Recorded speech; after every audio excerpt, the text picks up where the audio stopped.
ధన్యవాదాలు అధ్యక్ష. గౌరవ శాసనసభకు మొదటిసారి శాసనసభ్యుడిగా ఎన్నికైన మొదటి అవకాశం ఇచ్చినందుకు మాలాంటి వాళ్ళం గ్యాలరీలో కూర్చుంటే చాలనుకున్నాం. గౌరవ శాసనసభకు పంపిన నా ఆర్మూర్ ప్రజలందరికీ మీ ద్వారా ప్రత్యేక ధన్యవాదాలు తెలియజేస్తాను. ఈరోజు నా ఆర్మూర్ నియోజకవర్గంలో 10 సంవత్సరాల క్రితం ఎలాంటి అభివృద్ధి చెందకుంటుందో ఇప్పుడు కూడా అలానే ఉంది అధ్యక్ష.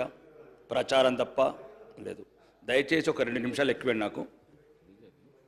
మా ఆర్మూరు పట్టణంలో 3000 మంది అమ్మాయిల అధ్యక్ష కనీస వసతులు లేకుండా సోషల్ వేర్ ఎస్సీ ఎస్టీ గిరిజన అమ్మాయిలు అద్దె కొంపలల్లా మురిగి గుంటల పక్కన 2000 మంది హాస్టల్లో ఉంటున్నారు అధ్యక్ష. అది కూడా 200 మంది కెపాసిటీ ఉన్న అద్దె బిల్డింగ్లో 600 మంది అమ్మాయిలు. బాత్రూములు లేవు, బెడ్రూములు లేవు. ఒక్క బెడ్రూమ్లో 40 మంది అమ్మాయిలు అధ్యక్ష. ఈరోజు ఒక శుభవార్త చూశాను అధ్యక్ష. 100 కోట్లతో గురుకులం కొడంగల్ నమూనాలో కొడంగల్ ఇంటిగ్రేటెడ్ గురుకులం అని అధ్యక్ష మీ ద్వారా గౌరవ ముఖ్యమంత్రి గారికి మోడల్ కొడంగలే కాకుండా నా ఆర్మూర్ను కూడా ఇంకొక మోడల్గా తీసుకోవాలని ఈ 100 కోట్ల గురుకులంకు ఆ 200 మంది అమ్మాయిలు ఎస్సీ ఎస్టీ మైనార్టీ ఆడబిడ్డలు వాళ్ళకు కూడా మొదటిసారి అవకాశం ఇవ్వమని మీ ద్వారా కోరుకున్నాను అధ్యక్ష. రెండోది 100 బెడ్స్ హాస్పిటల్ ఉంది అధ్యక్ష. అది పేరుకే 100 బెడ్. 10 బెడ్లకు సరిపడా డాక్టర్స్ లేరు, నర్సెస్ లేరు, ఎక్విప్మెంట్స్ లేవు. గౌరవ మంత్రి గారిని కూడా కలవడం జరిగింది. నిజామాబాద్ జిల్లాకు వచ్చినప్పుడు ఒక అంబులెన్స్ అని ఇవ్వండి అన్నాను అడిగాను. అంబులెన్స్ కూడా రాలేదు అధ్యక్ష. 2 నెలల నుంచి మంత్రులను అడుగుతున్నాను. దయచేసి పేదవాడికి ఉన్న ఒకే ఒక్క డబ్బున్న వాళ్ళు ఎవరు హాస్పిటల్కి వెళ్ళారు అధ్యక్ష. దయచేసి మీ ద్వారా గౌరవ మంత్రులకు నా హాస్పిటల్ కావాల్సిన కేడార్ స్ట్రెంత్ అండ్ ఎక్విప్మెంట్స్ ఇప్పించగలని కోరుకుంటున్నాను అధ్యక్ష. మూడోది, మొన్న గౌరవ ముఖ్యమంత్రి గారు అండ్ భారీ పరిశ్రమ శాఖ మంత్రి గారు స్విట్జర్లాండ్ దావోస్కి వెళ్ళారు అధ్యక్ష. 40,000 కోట్లు పెట్టుబడులు వచ్చాయని చెప్పారు అధ్యక్ష. సంతోషం. రాష్ట్ర ప్రభుత్వానికి ఒక కొత్త అధ్యాయం అనుకుంటున్నాను. మా లక్కంపల్లి సెట్స్ సుమారు ప్రారంభించిన నాటి నుంచి ఇప్పటివరకు ఒక ఇండస్ట్రీ రాలేదు అధ్యక్ష. దీని ద్వారా ఏదైతే విదేశాలు కావచ్చు మిగతా రాష్ట్రాల నుంచి పారిశ్రామికవేత్తలు వచ్చినప్పుడు మన ఉమ్మడి 10 జిల్లాలకు సుమారు 40,000 కోట్లు వస్తే ఒక 20,000 కోట్లు ప్రతి ఇండస్ట్రియలిస్ట్కి చెప్పండి అధ్యక్ష. ఒక 20% నిజామాబాద్, ఒక 20% వరంగల్, ఒక 20% నల్గొండ, ఒక 20% ఖమ్మం. హైదరాబాద్ చుట్టూ మేము 20-30 సంవత్సరాలు చూస్తున్నాం అధ్యక్ష. ఏ పెట్టుబడిదారు వచ్చినా హైదరాబాద్ అంటేనే ఇష్టపడుతున్నాడు. ఔటర్ రింగ్ రోడ్ కావచ్చు, ఇంటర్నేషనల్ ఎయిర్పోర్ట్ కావచ్చు, ఇక్కడున్న ఇన్ఫ్రా కావచ్చు. మా యువతనేమో మత్తు పదార్థాలకు బానిసవుతుంది అధ్యక్ష. పల్లెలల్లా గంజాయి అనే పదం. ఒక గ్రామంలో 434 మంది యువకులు ఉద్యోగాలు లేక, ఇండస్ట్రీస్ లేక, కుటీర పరిశ్రమలు లేక మత్తు బానిసలు అవుతున్నారు అధ్యక్ష.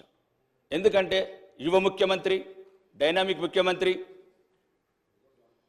కాబట్టి ఇప్పుడున్న ముఖ్యమంత్రి గారన్న ఇది ఆలోచించి ప్రతి జిల్లాకు, నేను 20 సంవత్సరాలు చూస్తున్నా అధ్యక్ష. ప్రతి ప్రభుత్వం 1999 నుంచి నేను గమనిస్తున్నాను ఈ రాష్ట్ర ప్రభుత్వాలని. ఎవరు వచ్చినా ఫ్యాబ్ సిటీ అంటారు, ఔటర్ రింగ్ రోడ్ పక్కన ల్యాండ్ కావాలంటారు. ఎవరు వచ్చినా చందన్పల్లి అమెజాన్ క్యాంప్ కావాలంటారు. ఎవరు వచ్చినా షాద్నగర్ కావాలంటారు. మరి మా పిల్లలు ఎట్లా అధ్యక్ష? ఆదిలాబాద్ గూడాలు ఉన్న లంబాడి తండాల పిల్లలు ఎట్లా? ఖమ్మంలో ఉన్న వెనుకబడి ప్రాంతంలో పిల్లలకి ఎట్లా ఉద్యోగాలు? ఇక్కడ ఉన్నాయి అధ్యక్ష. 40,000 కోట్లలో ఒక 10,000 కోట్లకు మీరు పెట్టండి, కండిషన్స్ పెట్టండి ఇనిషియేటివ్. అదొకటి అధ్యక్ష మీ ద్వారా ఇంక్లూడ్ చేయండి. మూడోది స్కూల్స్, హాస్టల్స్. ఈ మధ్యన 2 నెలల నుంచి అధ్యక్ష నేను మొత్తం స్కూల్స్, హాస్టల్స్ తిరుగుతున్నాను అధ్యక్ష. ఎటువంటి మౌలిక వసతులు లేవు అధ్యక్ష. మన ఊరు మనబడి స్కీమ్ కింద ఇంతకుముందు సగం పనులు కొన్ని జరిగినాయి, కొన్ని జరగలేదు. కానీ 90% చోట పనులు జరగలేదు. ఎందుకు కారణం అని అడిగితే బిల్లు రావట్లేదని కొందరు, సగంలో కట్టేసామని కొందరు. కాబట్టి స్కూళ్ళు ఇవన్నీ ఒకటి అధ్యక్ష. CC roads, drainages, NREGS funds కూడా బిల్లు రావట్లేదని అంటున్నారు అధ్యక్ష. గ్రామాల్లో ఉన్న మౌలిక వసతులు అవే అధ్యక్ష. వాళ్ళు ఇక్కడ హైదరాబాద్ అవ్వాల్సిన ఏం కోరుకోవట్లేదు అధ్యక్ష. షాపింగ్ మాల్ కోరుకోవట్లేదు, వాళ్ళు ఇంకా పెద్ద పెద్ద బంగ్లాలు కోరుకోవట్లేదు. చిన్న 2 మినిట్స్ అధ్యక్ష. నేను ఓన్లీ ఒక్క నిమిషం అధ్యక్ష. ఒక్క నిమిషం అన్న ప్లీజ్. రెండోది ఇరిగేషన్ ప్రాజెక్ట్స్ అధ్యక్ష. మా దగ్గర కొన్ని ఆగిపోయినాయి. ఈ ప్రభుత్వం రాగానే వెళ్ళి భారీ నీటిపారుదల శాఖ మంత్రికి వెళ్ళి కలిశాను అధ్యక్ష. ఒక 3 గుంజిలి, కమటం, మచ్చర్ల ఒకటి ఉన్నది ఆపేశారు అధ్యక్ష. మీ ద్వారా కోరుతున్నాను ఉన్నది నడవనివ్వండి అధ్యక్ష. దాని ద్వారా చిన్న చిన్న పల్లెలు, పచ్చటి పొలాలు నిండుగా ఉండాలంటే ఇట్లాంటి ఆపకండి, వెంటనే మొదలుపెట్టే మీ ద్వారా చెప్తున్నా అధ్యక్ష. చివరిగా ఈ ఆర్టీసీ బస్టాండ్ అధ్యక్ష, మేము చిన్నగా ఉన్నప్పుడు కట్టారు అధ్యక్ష ఆర్మూర్లో. మా తాత ముత్తాతలు దానికి ల్యాండ్ అక్విజిషన్ కింద కొద్ది ల్యాండ్ వస్తే ఇంతకుముందున్న ప్రభుత్వంలో మాజీ శాసనసభ్యుడు షాపింగ్ మాల్ కట్టుకున్నారు అధ్యక్ష. నేను వచ్చిన తర్వాత దాని మీద సంబంధిత సంస్థలని ప్రెషర్ చేస్తే 3.5 కోట్లు ఈ గౌరవ ప్రభుత్వం వసూలు చేసింది అధ్యక్ష. సంతోషం. నేనేమంటున్నానంటే ఇంకా 8 మొత్తము 3.5 కోట్లు ఇంకా 4.5 కోట్లే అధ్యక్ష. ఈ 8 కోట్ల రూపాయలతో మాకు ఒక మోడల్ బస్ స్టాండ్ కట్టాలని, ఒక మోడల్ బస్ స్టాండ్ కట్టి మా తాత ముత్తాతలు ఏది కోరుకొని ల్యాండ్ అక్విజిషన్ ఇచ్చారో, ఒకవేళ ఎట్లయితే ప్రైవేట్ కార్పొరేషన్స్ కూడా డెవలప్ చేస్తున్నారో ఒక కార్పొరేషన్ క్రియేట్ చేసి ఒక మోడల్ బస్ స్టాండ్ కట్టి తెలంగాణకి తలమానికంగా ఈ షాపింగ్ మాల్ వచ్చే అద్దెతను కూడా ఈఎంఐగా కన్వర్ట్ చేయొచ్చు అధ్యక్ష. ఇంకా ముఖ్యంగా ఇక లాస్ట్లో చెప్తాను అధ్యక్ష, ప్రోటోకాల్ ఇష్యూస్ అధ్యక్ష. దయచేసి మీ ద్వారా మీకే చెప్పుకోవాలి. ప్రోటోకాల్ చాలా మొదటిసారి శాసనసభ్యుడిగా ఎన్నికైనందుకు చాలా అవమాన పాలవుతున్నాం. ప్రోటోకాల్ సిస్టంలో అధికారులను అడుగుతున్నాం. నేను ఒకటి చెప్తున్నాను అధ్యక్ష, ప్రతీకారం కోరుకుంటుంది. మీరు ఇంతకుముందున్న ప్రభుత్వం మీ మీద కక్ష తీర్చుకున్నది, దాన్ని తీర్చుకొని పర్వాలేదు. మేము మొదటిసారి శాసనసభ్యులుగా ఎన్నికైనాం అధ్యక్ష. ఒక్క నిమిషం నేను చెప్తున్నాను. ఒకవేళ మీకు అట్లా అనిపిస్తా నేనేమంటున్నా అంటే, మేము మొదటిసారి వచ్చినాం, మా మీద పగబడితే ఏమొస్తుంది అధ్యక్ష? మహాత్ముడు కలలు గన్న గ్రామ స్వరాజ్యంలో నా నియోజకవర్గంలో 40 గ్రామ పంచాయతీలు లేవు అధ్యక్ష.